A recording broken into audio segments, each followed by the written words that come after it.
कि ये जो दौर है, जिस दौर में हम आप नौकरी कर रहे हैं, हम लोगों के साथ अनेक विभागीय समस्याएं होती हैं जो विभाग के दौरान हम फेस करते हैं।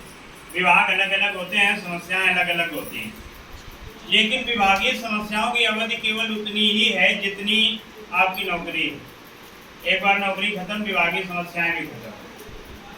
लेकिन जो समस्या सबसे बड़ी है और जो समस्या ऐसी है कि उस समस्या से एक सफाई कर्मचारी भी गुजरेगा, एक डिग्री कॉलेज का असिस्टेंट प्रोफेसर भी गुजरेगा और एक आईएएस भी गुजरेगा। वो समस्या है बुढ़ापे की लाठी, पुरानी पेंशन।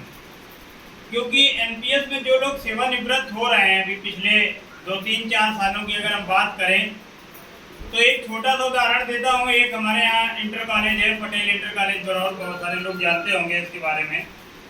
वहाँ के प्रिंसिपल साहब थे, 1,20,000 उनका अंतिम वेतन था जब वो नौकरी में थे, और जब रिटायर हुए तो उनकी 2800 रुपये पेंशन बनी है। 2800 रुपये। उनकी डायबिटीज की दवाइयों का खर्चा 3,000। उन्होंने उनका एक ही लड़का था, उन्होंने अपनी पूरी ज़िंदगी में जो भी कमाया उस लड़के को पढ़ाने लिखाने सेटल कराने में लगाया। वो लड़का बेंगलोर में सेटल हो गया और वो कह रहा है कि पिताजी आप ऐसा करो, कानपुर वाला मकान भी बेच दो जिसमें वो रह रहे हैं और बेंगलोर आ जाओ, वहाँ क्या करोगे। तो वो बेंगलोर में 2 कमरे के फ्लैट में रह रहा है और पिताजी से कह रहा है कि आप बेंगलोर आ जाइए।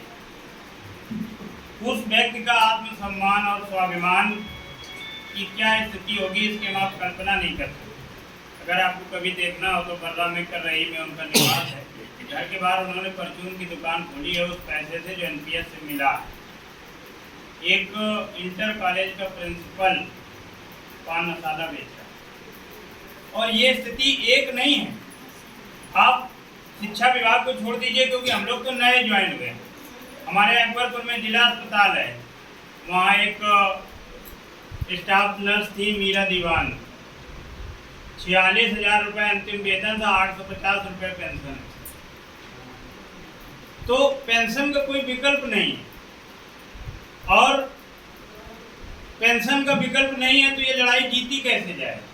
क्या ये लड़ाई केवल बेसिक के लड़ने से जीती जा सकती है, या केवल माध्यमिक के लड़ने से जीती जा सकती है, या केवल सफाई कर्मचारी के लड़ने से जीती जा सकती है।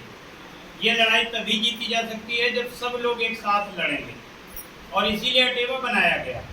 हम माध्यमिक से हैं, आप बेसिक से हैं। अभी हम लोग लेखपाल संघ के साथियों से मुलाकात करके आए, क्योंकि आप भले दूसरे विभाग में हो, हम दूसरे विभाग में हो। रिटायरमेंट के बाद हमारा आपका जो है जीवन एक ही जैसा होने वाला है।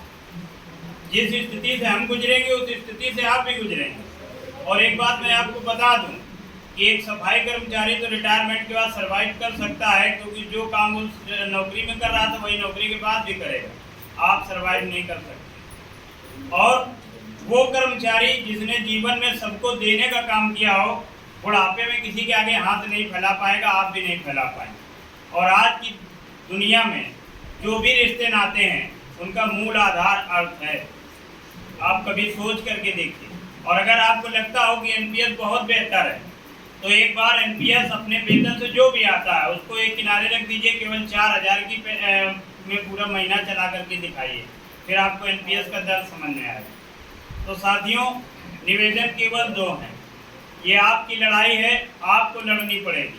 तो अपनी लड़ाई के लिए, अपने बुढ़ापे की लाठी के लिए एक बार 1 अक्टूबर को दिल्ली जरूर पहुंचे, क्योंकि ये एक इतिहास लिखा जा रहा है, उसका दौर चल रहा है।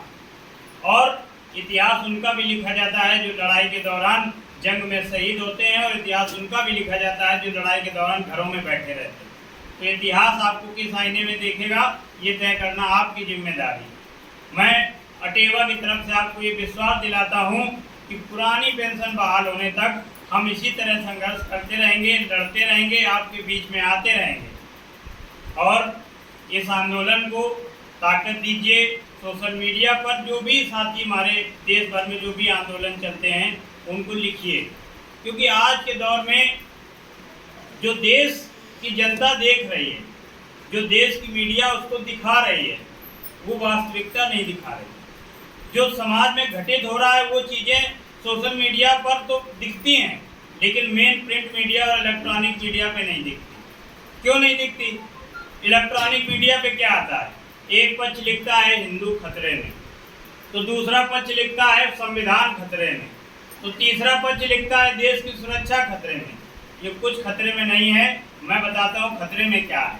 खतरे में है आपका बुढ़ापा, खतरे में है आपकी नौकरियां, खतरे में है आपकी सेवा सुरक्षा। और इन खतरों से बचने के लिए संगठन का साथ दीजिए, अटेवा का साथ दीजिए, पुरानी पेंशन बहाली के लिए दिल्ली चलिए। धन्यवाद।